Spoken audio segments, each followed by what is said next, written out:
and you haven't gone to memphismommy.com and you haven't seen all her fabulous information on how you can shop for free. She came into the studio last week with a bag full of something or another from Walgreens, and she was like, I got all this for 86 cents. And I was like, what?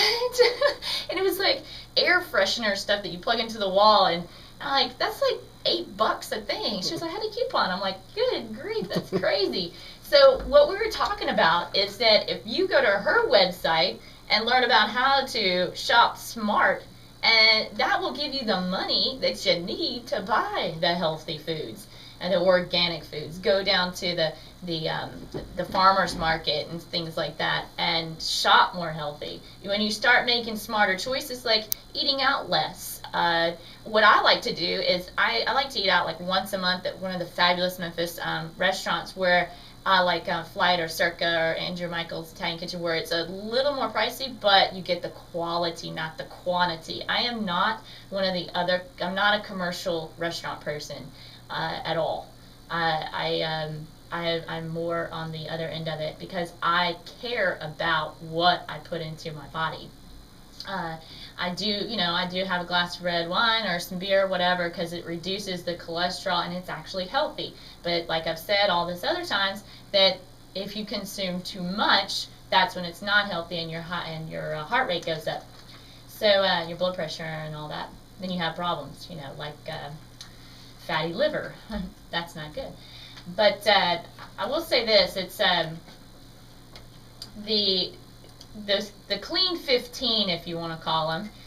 They are the safest, and they're conventionally grown crops, and they can withstand the pesticide contamination or what have you. Which I thought the list was interesting, but it's like what I think of is like the hard shell stuff, like your avocado, your pineapple, your mango. But then it has things like your own sweet peas and onions, which it surprised me. Asparagus, kiwi, cabbage, eggplant, domestic cantaloupe, watermelon, grapefruit, sweet potatoes, and honeydew melon. Those are the clean 15. And pesticides they can get into your water. They can cause issues with the fetal development of your unborn child and things like that. So you need to watch your water.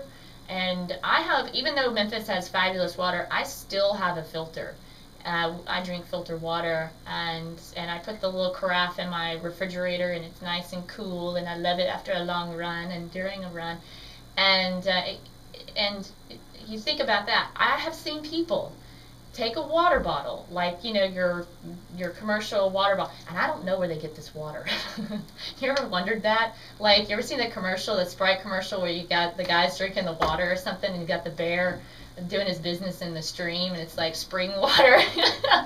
And after seeing that commercial, I was like, they have a point. They have a good point. So you kind of wonder where that spring water comes from, that's been bottled and shipped to you. But so I don't know. I prefer and for the earth, grabbing a bottled water that's it's pesticide free and all that. You can pick it up at Whole Foods or other places, and they're about $8. You can get them at Breakaway and things of that nature.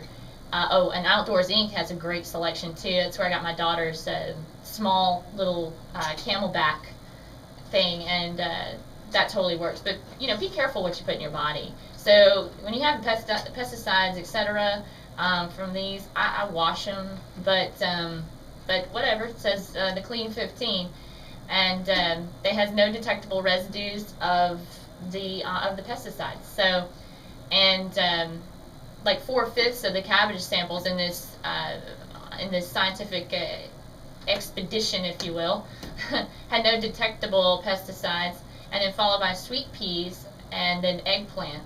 And they have fewer than 10% of pineapple, mango, and avocado samples showed detectable, and fewer than 1% of samples had more than one pesticide residue. Nearly 60% of honeydew melons had detectable pesticides, but only 14.2% of samples contained more than one residue. Grapefruit had residues of 54.5% of samples, and roughly over 17% showed multiple pesticide residues.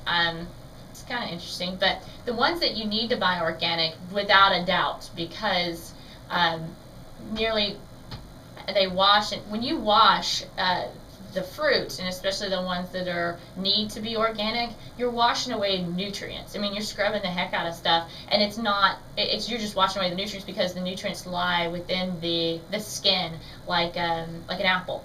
And so that definitely needs to be, because you're biting into a pesticide, and it sits in the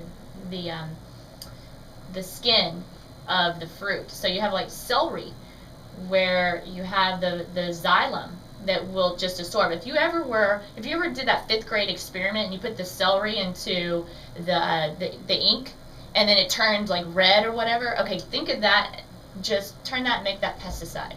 Okay, so that's what's happening with the pesticides. It's going into the xylem. So you're crunching into that tasty little celery, which by the way has the most sodium of all vegetables, and you're crunching into pesticides. So that probably, I would say yes, organic for that. Peaches, strawberries, apples, domestic blueberries. I get mine from Mississippi, and believe it or not, it's Mississippi. But there's a farm out in Millington that you could go. It's 4 acres that I talked about a couple weeks ago, and you can pick your own blueberries. So I'm actually going to go out there and try those blueberries out. And I think blueberry season's kind of over. It's a July thing. But we have nectarines, sweet bell peppers, spinach, collard greens, and kale. And like I said before, those have the Andes score of 1,000, the highest that you can have.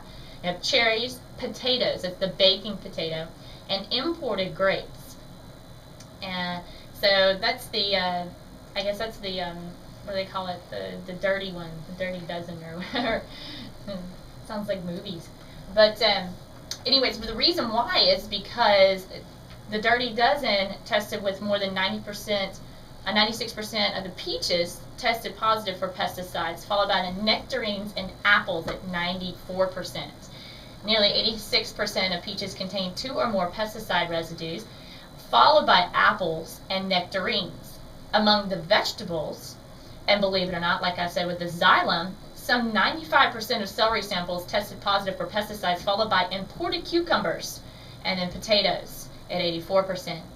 Nearly 85% of the celery samples contained multiple pesticides, followed by sweet bell peppers at about over 60%, and collard greens at 53%. So just think about it. If it has a hard shell, it's more than likely it can kind of protect itself from the pesticides. And if it's not, like the strawberry or the apple, you probably definitely want to buy that organic. So you just think about what you're putting in your body.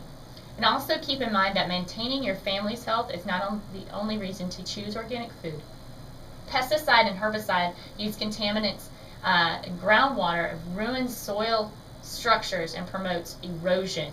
And it may be a contributor to a colony collapse disorder, the sudden and mysterious die-off of pollinating honeybees that threatens the American food supply.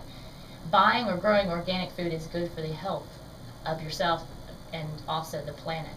And I remember when I was living in Texas, I do remember it was 2007, a friend of mine and I were talking about, we noticed that the bees were like crawling on the ground and they weren't doing anything. And the lazy bee, you know, I don't know. It's like, come on, worker bee, what's up? And apparently they were on strike, but they weren't doing anything. They weren't pollinating anything. Nothing was growing. And he was telling me that they had some type of virus due to the contaminants and the pesticides and stuff. And I was like, what? So they're carrying around what, pesticide pollen? But I thought that was interesting how they were just crawling on the ground and they were not even, because I noticed that we would work out where this like azalea bush was, and there wasn't like nothing on it, and I was like, that's kind of strange. I expected like a lot more around it, and there was nothing there, and that's the reason why. So think about what you're doing to the planet and everything. So we're going to take a break. We're going to come back with kids' health. Is your child stressed out from you or outside environmental exposures? More on this Everything Wellness Show. Check out Grace Askew.